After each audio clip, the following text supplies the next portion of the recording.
तो बच्चों पिछले लेक्चर में हमने बहुत पढ़ा था एटीपी एटीपी एटीपी एटीपी। अब ये एटीपी यानी क्या होता है? तो एटीपी यानी एडेनोसाइन ट्राइफॉस्फेट। अब इससे एनर्जी कैसे मिलेगी ये हम आज के वीडियो में पढ़ने वाले हैं। राइट, तो चालू करते हैं आज का लेक्चर जो है एटीपी के ऊपर यानी एडेनोसाइन ट्राइफॉस्फेट के ऊपर। राइट, अच्छा तो बेटा पिछले लेक्चर में या हम कहें अगर चैप्टर 1 में हमने देखा था एडेनिन, थाइमिन, ग्वानिन, साइटोसिन, ये चीजें देखी थी हमने। ये क्या था? तो ये था नाइट्रोजन बेसेस। ये क्या था? ये थे नाइट्रोजन बेसेस। ये एडेनिन और राइबो शुगर मिलके बनता है हमारा एडेनोसाइन। क्या होता है? एडेनिन और राइबो शुगर मिलके क्या बनता है? एडेनोसाइन। अब जब इसे फॉस्फेट ग्रुप अटैच होता है तो ये बनेगा एडेनोसाइन ट्राइफॉस्फेट। अब यहां पर आ रहा है बच्चों ट्राइफॉस्फेट। इसका मतलब क्या होता है? इसमें लगेंगे 3 फॉस्फेट ग्रुप। ठीक है, आपको यहां पर डायग्राम में दिख रहा है, ये है इसका फिगर एडेनोसाइन ट्राइफॉस्फेट। यहां पर आ रहा है बच्चों नाइट्रोजन बेस। ये नाइट्रोजन बेस अटैच हुआ राइबो शुगर को और ये राइबो शुगर को अटैच हुए 3 फॉस्फेट ग्रुप। दिख रहे हैं आपको? अब होता क्या है बच्चों, जब एनर्जी की जरूरत होती है इसमें से एक फॉस्फेट ग्रुप ब्रेक हो जाता है और जैसे ही वो फॉस्फेट ग्रुप ब्रेक हो जाता है आपको मिलती है एनर्जी और वो एनर्जी यूटिलाइज होती है आपके एनर्जी रिक्वायरमेंट को पूरी करने के लिए। राइट, तो यहां पर होती है एनर्जी से एटीपी से डायरेक्टली एनर्जी कन्वर्जन। ये फॉस्फेट ग्रुप जब ब्रेक होता है तो आपको क्या मिलेगी? तो आपको मिलेगी एनर्जी। ये एनर्जी कैसे डिराइव हो रही है? तो ब्रेकिंग ऑफ फॉस्फेट ग्रुप है ना, जो फॉस्फेट बॉन्ड है वहां से ब्रेक होके आपको क्या मिल रही है? एनर्जी। ठीक, अच्छा तो हमने यहां पर देखा जो रिएक्शन देखी थी, सबसे पहले हमने क्या खाया था? कार्बोहाइड्रेट खाया था। वो कार्बोहाइड्रेट का किसमें कन्वर्जन हुआ था? ग्लूकोज में हुआ था और वो ग्लूकोज कहां पर गया था? ग्लाइकोलाइसिस प्रोसेस के अंदर वो ग्लूकोज गया था। ठीक है, अब ग्लाइकोलाइसिस प्रोसेस के अंदर क्या बना था? उस ग्लूकोज का पायरुविक एसिड में कन्वर्जन हुआ था। किसमें कन्वर्जन हुआ था? पायरुविक एसिड का कन्वर्जन हुआ था। उसके बाद हमारी एक इंटरमीडिएट प्रोसेस आई थी जिसके अंदर क्या बना था? तो एसिडिल कोएंजाइम बना था। राइट, उस एसिडिल कोएंजाइम जो है क्रेब्स साइकिल माइटोकॉन्ड्रिया के अंदर गया था और वहां से बना था हमारा एटीपी और उससे बाय प्रोडक्ट्स हमें क्या मिले थे? CO2, H2O और एनर्जी, ये सब बाय प्रोडक्ट्स मिले थे।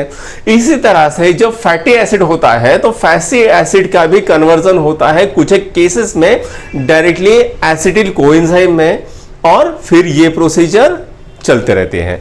उसी तरह से बच्चों जो प्रोटीन होता है कुछ एक सीवियर केसेस में प्रोटीन का भी कन्वर्जन होता है एसिडिल कोएंजाइम में और फिर जाके क्रेब्स साइकिल में वो चला जाता है।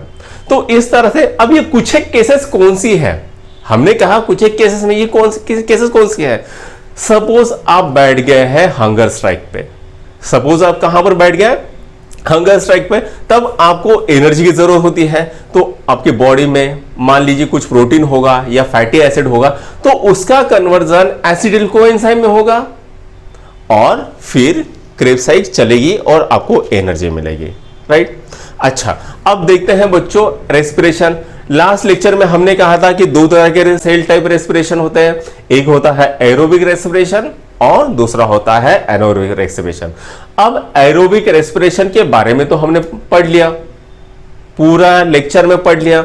अब देखते हैं एनारोबिक रेस्पिरेशन क्या है, वो किस तरह से होता है, ये सब चीजें हम अभी पढ़ेंगे। ठीक है, तो ये डायग्राम देखिए आप। तो एरोबिक रेस्पिरेशन यानी क्या होता है? जब कोई respiration in presence of oxygen होता है तो उसे हम एरोबिक रेस्पिरेशन कहते हैं और कोई respiration in absence of oxygen होता है तो वो अनारोबिक रेस्पिरेशन होता है। ऑक्सीजन होगा, ऑक्सीजन नहीं होगा, लास्ट टाइम हमने देखा था। तो ये अनारोबिक रेस्पिरेशन क्या है, कैसे होता है, ये अब हम पढ़ने वाले हैं। ठीक है, अनारोबिक रेस्पिरेशन में क्या होता है? ग्लूकोज इनकम्प्लीटली ऑक्सीडाइज होता है और बहुत कम अमाउंट में एनर्जी प्रोड्यूस होती है। राइट, तो ये इसमें ये किस तरह से होती है वो स्टेप बाय स्टेप देखेंगे। तो सबसे पहले होता है बच्चों ग्लाइकोलिसिस। ग्लाइकोलिसिस में क्या होता है, ग्लूकोज पायरुविक एसिड में कन्वर्ट हो जाता है। उसके बाद प्रोसेस आती है फर्मेंटेशन की। फर्मेंटेशन में क्या होता है, वो पायरुविक एसिड कन्वर्ट होता है अल्कोहल में और हमें बाय प्रोडक्ट मिलता है CO2 और इसी के साथ होती है एनर्जी रिलीज। और वो एनर्जी कितनी होती है, तो वो एनर्जी होती है 2 ATP release, 2 ATP energy release होती है। कुछ एक केसेस में पायरुविक एसिड कन्वर्ट होता है लैक्टिक एसिड में और एनर्जी रिलीज होती है। यहां पर भी कितनी एनर्जी रिलीज होती है, तो 2 ATP एनर्जी रिलीज होती है, राइट। तो सम प्लांट्स, एनिमल्स और बहुत से माइक्रो ऑर्गेनिज्म क्या करते हैं, एनारोबिक रेस्पिरेशन परफॉर्म करते हैं। अगर आजू बाजू के सराउंडिंग में अगर मान लीजिए कि ऑक्सीजन की लेवल कम हो गए, तो बहुत से प्लांट्स, एनिमल्स ये क्या करेंगे, एनारोबिक रेस्पिरेशन परफॉर्म करेंगे। अगर मान लीजिए सीड्स है, सीड्स को आपने पानी के अंदर डुबो के रख दिया, तो सीड्स भी क्या करेगी, एनारोबिक रेस्पिरेशन परफॉर्म करेगी। उसी तरह से यीस्ट है, जब आप यीस्ट को किसी चीज में डालते हो, आपने यीस्ट देखा हुआ है, यीस्ट को किसी चीज में डालते हो, यीस्ट क्या है, एक यूनिसेलुलर ऑर्गेनिज्म है। उसको अगर आप किसी चीज में डालते हो तो वो क्या करती है, वो प्रोड्यूस करती है alcohol plus carbon dioxide plus energy produce करती है। तो जब आपने किसी चीज में, आपने मान लीजिए मैदे के अंदर यीस्ट डाल के रख दिया, तो आप देखोगे थोड़ी देर बाद वो गर्म हो जाता है। क्यों, तो क्योंकि वहां पर एनर्जी प्रोड्यूस हो गई है। जो यीस्ट होता है ब्रेड वगैरह बनाने में काम में आता है, आपने कुलचे पराठे भी खाए होंगे, उसमें भी यीस्ट डला हुआ रहता है। क्यों, तो क्योंकि वो फूलना चाहिए, राइट। उसी तरह से बहुत सी चीजों में हम डालते हैं यीस्ट, और बहुत से ऑर्गन्स जो है या माइक्रोब्स है वो क्या करते हैं, एनारोबिक रेस्पिरेशन करते हैं, राइट। अब इसके एक साइकिल देख लेते हैं, बहुत इंपॉर्टेंट साइकिल है, इसको हम देख लेते हैं। तो बच्चों आप ये चार्ट देख रहे हो, इसके अंदर क्या हो रहा है, ग्लूकोज ग्लाइकोलिसिस प्रोसेस के अंदर जा रहा है और वहां पर क्या हो रहा है, पायरुविक एसिड बन रहा है। ये पायरुविक एसिड का फर्मेंटेशन हो रहा है due to lack of oxygen, और उससे हमें क्या मिल रहा है, विनेगर और विटामिन मिल रहा है। ये किसका एग्जांपल है बेटा, ये एग्जांपल है वेरियस माइक्रोब्स का। दूसरे इसमें क्या दिख रहा है, जो ग्लूकोज ग्लाइकोलिसिस में जा रहा है ना, उसके बाद क्या बन रहा है, पायरुविक एसिड, और उसके बाद क्या हो रहा है, फर्मेंटेशन, और फर्मेंटेशन होने के बाद क्या बन रहा है, अल्कोहल बन रहा है। तो ये किसका एग्जांपल है बेटा, ये है ईस्ट का एग्जांपल। उसी तरह से हम देख रहे हैं कि तीसरी इसमें पायरुविक एसिड बन रहा है, और वो पायरुविक एसिड कहां पर जा रहा है, फर्मेंटेशन के अंदर प्रोसेस में जा रहा है, और हमें क्या मिल रहा है, लैक्टिक एसिड मिल रहा है।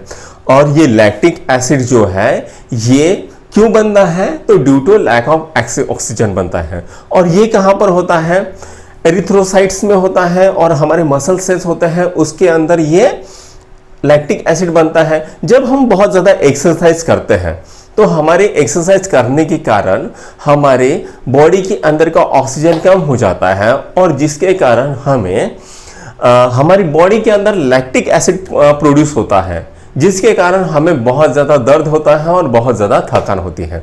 तो ये था बच्चों आज का लेक्चर। अगर आपको पसंद आ गया होगा तो अपने दोस्तों के साथ ज़रूर ज़रूर ज़रूर शेयर करिए, ताकि उन्हें भी ये नॉलेज मिल सके। तब तक के लिए थैंक यू। अगले लेक्चर में हम पढ़ेंगे माइटोसिस, मियोसिस के बारे में।